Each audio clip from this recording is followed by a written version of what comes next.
भूषण सिंह के खिलाफ कार्रवाई मत करो, आप अडानी के खिलाफ कार्रवाई मत करो, आप नीरव मोदी के खिलाफ मत करो, आप मोहिल चौकसी के खिलाफ मत करो। ये सब पैसा लेके टैक्स पेयर्स का भाग चुके हैं। हर डिस्ट्रिक्ट हेडक्वार्टर पे बहुत ही सोफिस्टिकेटेड ऑफिस पूरे देश में बना रही है। तो ये पैसा कहाँ से आ रहा है? 39 करोड़ का रिन्यूएशन करा दिया एक आम आदमी पार्टी के जो सीएम साहब ने।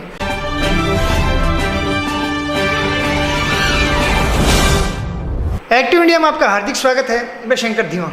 आज हम पहुंचे हैं ब्रिजवासन में और आपकी मुलाकात कराएंगे माननीय विधायक भूपेंद्र सिंह जून साहब से। सर, सबसे पहले तो एक निजी चैनल ने इल्ज़ाम लगाया है, साथ में प्रूफ के साथ नहीं बताया कि 45 करोड़ का रिन्यूएशन करा दिया एक आम आदमी पार्टी के जो सीएम साहब ने। एक आम आदमी से खास आदमी बन गए, उस पर आपका क्या विचार है?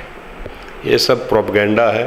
पार्टी को, सीएम को बदनाम करने की एक कोशिश है, क्योंकि 2024 में चुनाव आ रहे हैं। तो ऐसी बातें बहुत उठेंगी।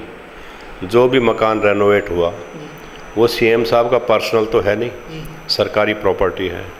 आज उसमें सीएम साहब रह रहे हैं, कल कोई दूसरा सीएम आके रहेगा। तो ये बातें कहना कि हवाबाजी में, हवा में बातें हैं कि ये लगा दिए, इतने लगा दिए, तो ये सब ऐसी बातें हैं जो जिसके साथ कोई ना कोई प्रूफ होना चाहिए। एक पर्टिकुलर न्यूज़पेपर चैनल जो है इस बात को हाईलाइट किए हुए हैं। बाकी सीएम साहब का इसमें कोई इंटरेस्ट नहीं है, पार्टी का इसमें कोई इंटरेस्ट नहीं है। सीएम साहब जिस दिन सीएम नहीं रहेंगे चले जाएंगे, दूसरा सीएम आ जाएगा। रेनोवेशन हुआ है और रेनोवेशन की ज़रूरत थी, क्योंकि 80 साल पुरानी बिल्डिंग थी, कभी भी कुछ गड़बड़ हो सकती थी। तो ये प्रोपेगेंडा है, पॉलिटिकल इशू है, ये तो ऐसे ही चलता रहेगा।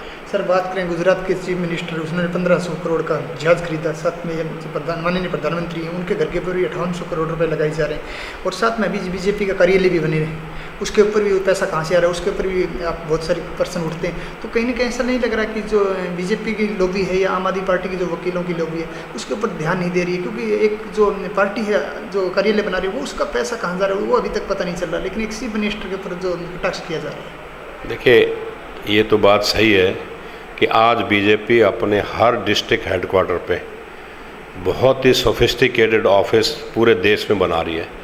तो ये पैसा कहाँ से आ रहा है, कि कौन पैसे लगा रहा है, एकदम से इतना पैसा कैसे आ गया कि पूरा जो है लेटेस्ट टेक्नोलॉजी के साथ ये ऑफिस बनाए जा रहे हैं, उस पर कोई सवाल नहीं करेगा। क्योंकि हमारी पार्टी छोटी पार्टी है, अभी नेशनल पार्टी बनी है, और बीजेपी वाले डरते हैं कि इनका जो मास बेस है वो बढ़ता जा रहा है। तो उनकी कोशिश यही है कि इस पार्टी को बदनाम किया जाए, इस पार्टी को बर्बाद किया जाए, सीएम साहब पे पर्सनल एलिगेशन लगाए जाएं। सीएम जो पीएम ऑफिस पे जो बन रहा है उसके बारे में कोई बात नहीं करेगा।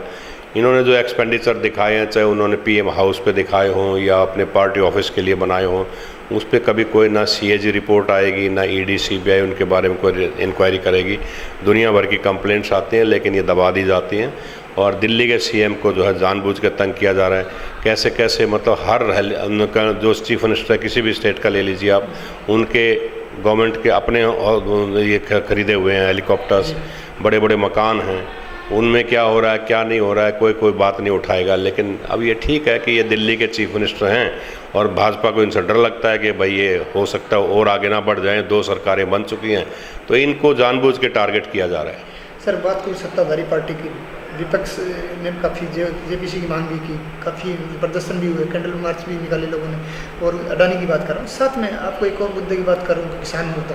पहलवान अभी जंतर मंतर में बैठे हुए हैं, करीब 3 महीने पहले 3 दिन के लिए हुआ, अभी करीब 23 अप्रैल से बैठे हुए हैं, यानी कि आज 7-8 दिन हो गए। ऐसा नहीं लग रहा है कि एक सरकार तानाशाही रवैया अपना चुकी है? पीछे के जो चीज़ें होती है, मैं बात करूँ जेपीसी, उस मुद्दे को भटकाने के लिए। साथ में संसद का सत्र, आपको पता है पूरा हंगामेदार रहा, राहुल गांधी की सदस्यता चली गई, वहाँ भी बातचीत नहीं हुई। और पहली बार ऐसा हुआ जो सत्ताधारी पार्टी है उसके कारण विपक्ष जो संसद नहीं चला। और पहलवान अभी आए हैं, तो उसके बारे में आपका क्या ख्याल है, और उसमें क्या आपको रणनीति नज़र आ रही है? ये क्या एक पॉलिटिकली मोटिवेटेड है या फिर इंसाफ होना चाहिए? देखिए, इनको सत्ता चाहिए, चाहे जैसे भी मिले। इलेक्शन हार गए तब तोड़ फोड़ के करके अपनी सरकार बनाएंगे, ये सत्ता के बिना नहीं रह सकते। दूसरी बात ये है कि जैसे आपने कहा अडानी का मुद्दा, संसद नहीं चल पाया, और जब संसद चलने की नौबत आई तो सत्ताधारी पक्ष ने खुद ही संसद नहीं चलने दिया। पहली बार हुआ। जेपीसी नहीं बना रहे, सीबीआई इंक्वायरी नहीं हो रही, ईडी की कोई इंक्वायरी नहीं हो रही।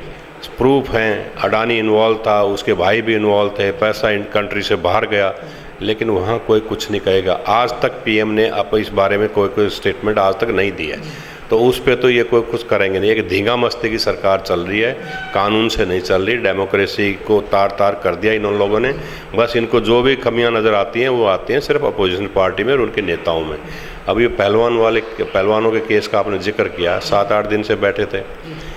FIR भी इन्होंने मजबूरी में की है, क्योंकि सुप्रीम कोर्ट की डायरेक्शन हो गई थी कि भाई ये बहुत सीरियस एलिगेशंस है और एक जो कंप्लेनेंट हो माइनर है, तो पॉक्सो एक्ट में हो ही नहीं सकता था कि केस दर्ज ना हो, बल्कि जो पुलिस वाला कंसर्न इन्वेस्टिगेटिंग ऑफिसर था उसके खिलाफ मुकदमा बन सकता था अगर FIR नहीं होता।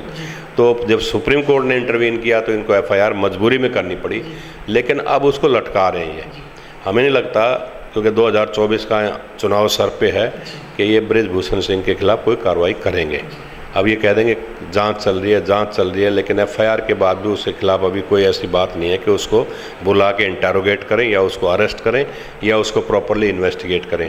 पहलवान बेचारे बैठे थे, स्ट्रगल कर रहे थे, अब कितने दिन करेंगे। अब वो अपोजिशन पार्टी वालों ने इनका साथ दिया तो BJP ने एक नया नारा दे दिया कि ये तो पॉलिटिकल इशू है, राजनीति हो रही है, बाकी कुछ नहीं है। लेकिन उन दुख की बात है कि जो पहलवान आपके लिए मेडल लेके आए हैं, जिन्होंने राष्ट्र के लिए इतना काम किया, गौरव बढ़ाया, उनको आप लड़कियां बैठ के पहलवान वहाँ रो रही हैं जंतर मंतर पे, इससे बड़ी दुख की बात और क्या होगी। पर यही बात है कि आजकल सरकार ना कानून मानती है, ना सुप्रीम कोर्ट की परवाह करती है, जो ये चाहते हैं वही हो रहा है। एक लठमार सरकार है और ये मुझे ऐसा लगता है कि ये चाहते हैं अपोजिशन भी ख़त्म हो जाए, संविधान भी ख़त्म हो जाए और जुडिशरी भी ख़त्म हो जाए। तो सर आपको ऐसा लग रहा है कि आने वाले समय में एक बड़ा आंदोलन की जरूरत है देश को? जैसे कि मैं बात करूँ, रामदेव ने आंदोलन किया, उसके बाद में कांग्रेस को सत्ता गंवानी पड़ी, उसके बाद में अन्ना हज़ारे जी ने किया तो आम आदमी पार्टी निकल के सामने आई, उसके बाद अभी कोई ऑप्शन बचा नहीं, जैसे आपने बोला कि विपक्ष को कमज़ोर करना चाहते हैं। तो आपको आपके एक्सपीरियंस के हिसाब से क्या लग रहा है कि कैसे इस चीज़ का समाधान निकलेगा आने वाले समय में? तानाशाही रवैया है तो जनता को कैसे एक तरफ से वोट करना पड़ेगा, या 2024 में आने वाले समय में कैसी रणनीति आपकी कामयाब रहेगी? देखिए, किसी भी चीज़ की जब इंतहा हो जाए तो उसका एंड जो है वो लाजमी है, वो तो होके रहेगा। और ये कौन करेगा? आम जनता करेगी। आम जनता अब समझने लग गई। आप बृजभूषण सिंह के खिलाफ कार्रवाई मत करो, आप अडानी के खिलाफ कार्रवाई मत करो, आप नीरव मोदी के खिलाफ मत करो, आप मोहिल चौकसी के खिलाफ मत करो। ये सब पैसा लेके टैक्स पेयर्स का भाग चुके हैं। जनता को मालूम है, आप मंदिर मस्जिद या आप 3 तलाक, इन पे सोसाइटी को बांटते रहो और वोट अपनी बटोरते रहो। लेकिन लोग अब समझदार हो गए हैं, इन लोगों को भी डर है। और मैं तो कहता हूँ ये ट्रेलर अभी आपके सामने आएगा कर्नाटक चुनाव का, जहाँ इनको बहुत बड़ा धक्का लगने जा रहा है। तो लोग, ऐसा नहीं है कि इनकी बातों में आ जाएंगे, ये तो मतलब एक ज़ोर ज़बरदस्ती की सरकार चल रही है। और उम्मीद करते हैं कि 2024 में ये पावर में नहीं रहेंगे जिस तरीके से ये काम कर रहे हैं, क्योंकि इन्होंने हर चीज़ को डाउनग्रेड कर दिया, चाहे संविधान हो, चाहे जुडिशरी हो, चाहे आम आदमी हो। तो बहुत दुख की बात है कि देश में ऐसे हालात बन गए कि देश अराजकता की तरफ बढ़ रहा है। और एक ऐसा आंदोलन फिर जनता ही करेगी जैसे पहले आंदोलन हुए हैं। जब इंतहा हो जाएगी तो आंदोलन ज़रूर होगा। जी सर, मेरा लास्ट में प्रश्न है मलिक साहब पे।